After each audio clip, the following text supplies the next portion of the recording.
Did you just receive orders to get to Schofield Barracks, right? You just received those orders and you're like, oh my God, I'm going to Hawaii. Like this thing is just, it's so far away. I've never been there. I don't know what to expect. All these things circulating through your mind. I know it's just a crazy, stressful time. In this video, we're going to be going over 5 things that you need to know before you PCS to Schofield Barracks right now.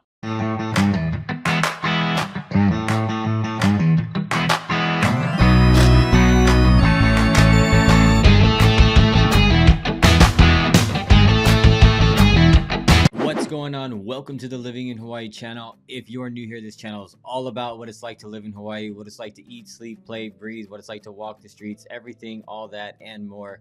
Welcome on back. If you are not new here, hey, make sure you all hit the like button. It's going to help anybody else be able to find these helpful videos. Hit the subscribe button, and the easiest way for you to get notified when we put a new video out on this channel is to hit that notification bell. Whatever device you're on, it will go ahead and it'll send you that little ping and let you know that Living in Hawaii put a new video. And look, we get so many people reaching out every single day about their either move to Hawaii or they received orders because they're in the military like I once was, and they are making that move out here. Whichever one you are, no matter who you are, however you're comfortable, you can reach out. You can shoot us a text, give us a call, send us an email, however you're comfortable. You can skip all that and use the Zoom link down in the description below. We got your back when it comes to living in Hawaii.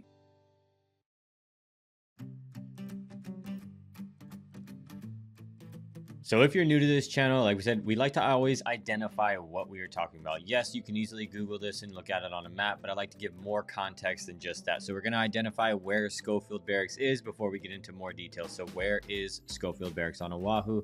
We're going to pull up Google Earth and show you that it's really located on central Oahu. Let's go ahead and check that out. As we zoom in here on Google Earth with this pretty cool animation thing, you can see right there that we zoomed in Hawaii, and Schofield Barracks is centrally located on the island of Oahu. All right, so not necessarily near the beach, which is something we're going to talk about. You can see that's not necessarily the beach. Something else that cannot be easily identified with just this little cool animation thing is the elevation. So when we're talking about Schofield Barracks in the central part of Oahu, you're going to have upwards of over 600 feet in elevation, okay? And if you're driving, let's say from either side, really, if you're coming from North Shore, if you decided that maybe you want to live on North Shore while you're stationed there, or if you decide you want to live somewhere more south, whether that be Waipio, Waikele, Ewa, Kapolei, Pearl City, wherever, somewhere south. Once you are driving up the H2 from the south, anyway, you're going to notice that you're pretty much driving uphill, right? You're driving way uphill and you're just pretty much going up, up, up and up until it's time, pretty much till the freeway ends. But yeah, so you're going to be going up in elevation. So I just want to let you know that it is not necessarily flat, and it's kind of hard to tell with this animation right here on the map. But that is where Schofield Barracks is centrally located on Oahu. Some of the towns nearby are going to be Mililani and Wahiawa. All right, so those are going to be the 2 towns that are pretty close. And of course, you've got Wheeler Army Airfield, which is pretty much attached and right next to Schofield Barracks. But those are the towns that are going to be near it. Now, like I said, if you wanted to live North Shore, you got Haleiwa, or Wailua, which is about 25 30 minutes north. And then if you wanted to head south, you're within that about 25-30 minute driving proximity, which a lot of people are concerned with, right? The proximity where they live off base, right? Proximity, we're talking about living on post and off post or base later, but just wanted to make you aware of that. Now, when it comes to like big box stores, Mililani does have your Walmart. There's no Target in the near area, and if you need a Costco, if you're a Costco shopper, they do have a Costco down in Waipio, which is going to be roughly about a 15-ish 20-minute drive, give or take. Not that bad, but it's literally right there. So things that are pretty close by. And then gyms, there's a 24-hour fitness in Mililani. There's several shopping centers in Mililani with great places to eat. One of our favorite Korean barbecue spots to eat is actually in the Mililani Town Center. It's an amazing little spot. But then there's a UFC gym over there. I think I already said that. And there's tons of other things in Mililani to do. And a lot of people love living in Mililani. But we're going to talk about all that more and later. Let's get into number 2.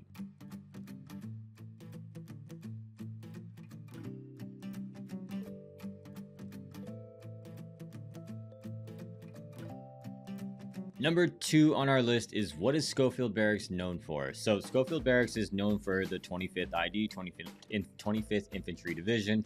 Schofield Barracks and Wheeler Army Field, home to over 100,000 Army personnel, civilian, active duty, all those and more. Tons of people. This is actually one of the biggest installations that we have, or the most crowded, because it's just one of the biggest ones, you know, that we got here, right? A lot of military Army personnel coming here, a lot of DoD employees up there, but it is home to the 25th Infantry Division.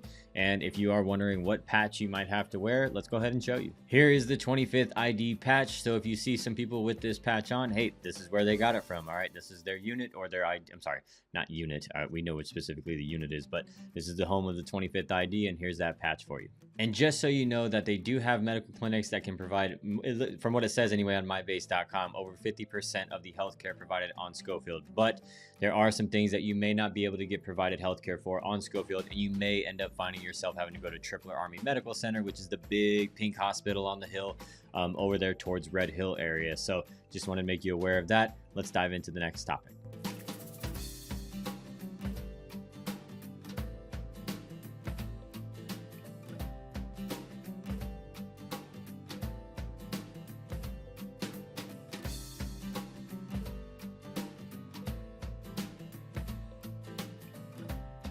A lot of times when we're going to a new duty station, some are more strict than others. I know because like I was in actually Fort Stewart in Hinesville, and there was a time and point where, time and point, same thing, right?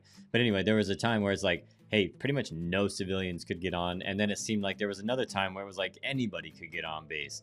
And so what's that question really then for Schofield Barracks? Can civilians get on base? Can pretty much anybody get on base? Well, I don't know about anybody getting on base, but they do have, civilians can get on base, right? There's a ton of DOD. We got, DoorDash and all these things now anyway, right?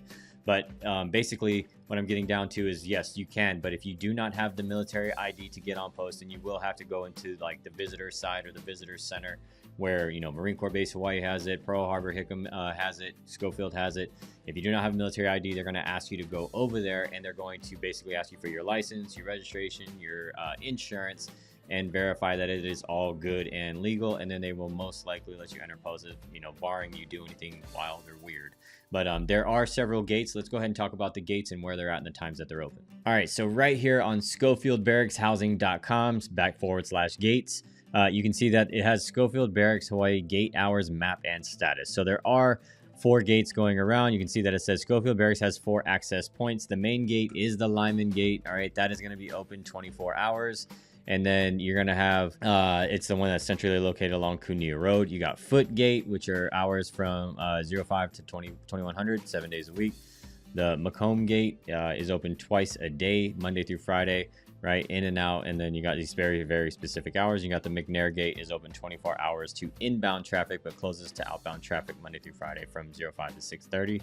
Except on holidays and training days. All right, so that does sound a little bit complicated. I do know that like every time that we go up there, or a lot of people just mainly use the Lyman Gate, the main Lyman Gate. Not that difficult to get to, but for you traveling there all the time and going to work and stuff like that, you may want to consider your best possible route, especially if you're living in an area like Mililani, which you can see over here. There's Malka right there on that map. So on this website, and I'll put this in the description of this video so that you can see it if you wanted to come check this out too, but it's basically just, again, listing out the gate operations so that you have that available to you. But I believe the main Lyman Gate for visitors, right? We talked about civilians getting on post. I'm not 100% sure on this. You can drop a comment and let me know if I'm absolutely wrong, or if you have other insights, please do so. Always open to that. But I believe that for visitors or civilians, you do have to go to Lyman Gate because that's where the visitor center is.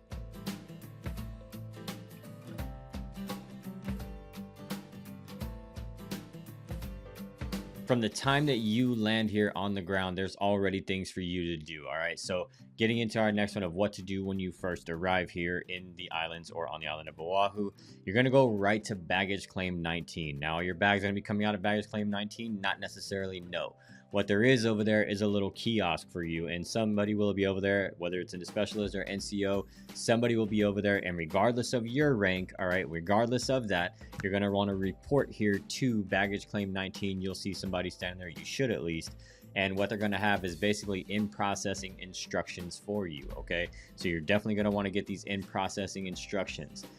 As far as I know and what I'm aware of, if nothing has changed, basically in processing is starting on a Monday, and then it lasts for about four days depending, and then so like let's say that you get here on a Thursday or Friday, you're probably gonna have to wait till that next Monday. But let's check something out here on the website. As you can see right here on home.army.mil, all right, and we were talking specifically about Schofield. I got this thing zoomed in here so that you can see exactly what I just said. A little too much zoom there. Here we go. All soldiers to Hawaii, right? All soldiers must report to the U.S. Army Hawaii Replacement Company Airport Liaison Desk near Baggage Claim 19 at the Honolulu International Airport.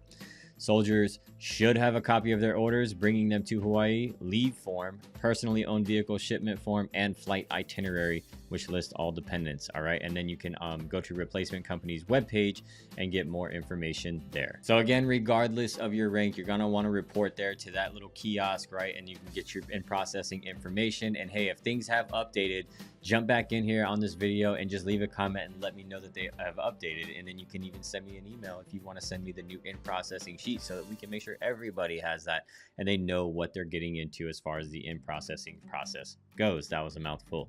All right, let's get into the next one.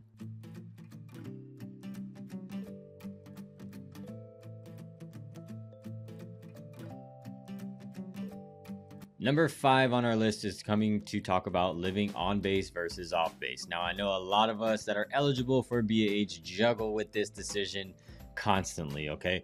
A lot of the first things that we hear when we're starting to discover Hawaii is, oh my God, that's expensive, okay? Now, we do have a BAH calculator on our website at livinginoahuhawaii.com. You can go on there, you can check out the military pay calculator. It will bundle up and basically give you a pretty good hypothetical idea of what you will be making potentially on your LES when you get here. So base pay, BAS, BAH. The only thing that's not on there is COLA. We have a separate link where you can basically calculate in your COLA, which is dependent on time and service, zip code, and dependents and those types of things. But when we start to juggle this, it's like, okay, well, if I do want to live on post, what is that? Well, that's Island Palm Communities, which we do not work for. We are not tied to. We have no affiliation with them, and we cannot get you on base housing, okay? That's solely between you and them, which you would have to call and basically figure out, is there still a waiting list? What is this looking like? There was a lot of things that had happened. We had a ton of things happen with the fuel spill into the water. A lot of families got displaced into hotels. Now, that wasn't necessarily Schofield. That was more so Pearl Harbor, but still kind of affected. Okay, we had a lot of things happening there. All right, and then just a lot of soldiers that are coming in and out from PCS season, basically. So you're going to want to call and see what's going on. Is there still a waiting list if you're considering living on post? That may even help you with your decision if there is such a long wait or a long list, right? And then you're going to end up going off a base anyway. All right, so when it comes to living off base, now the decision becomes, all right, well, what are we going to be making? All right, and what is the decision of renting or buying? Well, that has a lot of other variables and a lot of things to unpack there when we're talking about your credit score. Do you have any revolving debt? All those types of things. I don't know if I mentioned in the beginning of this video, but I am a real estate agent here, and you can definitely reach out and we can talk more about that. But so you got the rent versus buy. Both are going up, okay? Both are going up, and the market is starting to shift into necessarily the buyer's favor. So we are kind of out of the craziness of what we were in with the seller's market, where you had to have just basically a ton of cash reserves coming into the table, right? People were paying way more than what homes were worth. We are starting to shift, but we also have these higher interest rates coming with that. Should that deter you from purchasing a home? No, not necessarily, okay? Interest rates fluctuate, and over time, you can probably do a refinance depending on market, situation, circumstances, all those things. So right now, this like 5% interest rate seems to be scaring a lot of people. It does impact qualification, but does that mean you should go rent, right? And if we're talking about renting and you're renting, the average rent is constantly going up, and it's getting closer to $2,700 or $2,700 a month, depending on the home type and those types of things, right? But it is getting closer to $2,700 a month with the average, and that's mostly around the two bedroom, 1.5 bath-ish style homes. Right, there's townhomes all over the place that are renting for upwards of $3,000 to $3,500, area dependent, and all those types of things too, right? Square footage, bedroom, bathrooms. But that decision then is rent versus buy. Well, it's a very tough decision and it's a lot to unpack. So you definitely want to get on a call with us and we can definitely break down that decision and see what you may be thinking about. All right, and then it becomes our goals, priorities, all those types of things. When it comes to areas, we already mentioned some of the areas. Some people do consider living up closer to North Shore. They like the vibe of North Shore. They want to go and live up there, which is going to put you roughly around, that 30-minute-ish drive time to base, give or take, okay? But beautiful up there, different vibe, different style, right? And when you go up to North Shore, it's like your radio starts cutting out, like your phone works slower, the internet's not as good. But a lot of people do love living in Mililani. Mililani is one of those most sought after, spots on the island by many, not just military, but by many.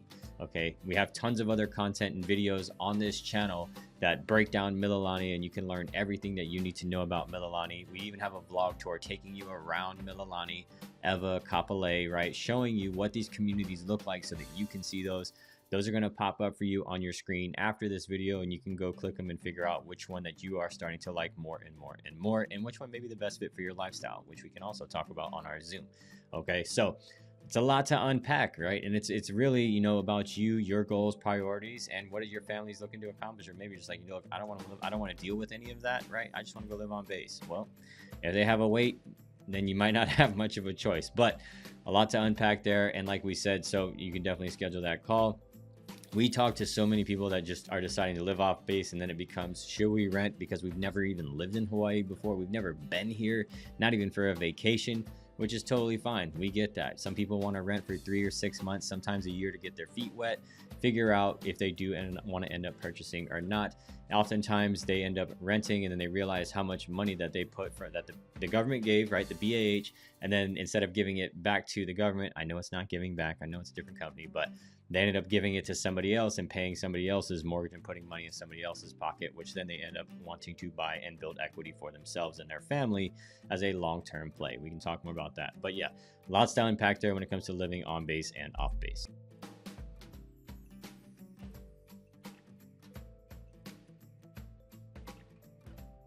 Hey, if you made it this far and you haven't already hit the like button, please do so. It's going to help anybody else be able to find these helpful videos. Hit the subscribe button, and like I said in the beginning, the easiest way for you to get notified when we put out a new video on the Living in Hawaii channel is for you to hit that notification bell. It'll send that ping to your device and let you know, hey, look, Living in Hawaii put out a new video. You're probably going to want to watch it.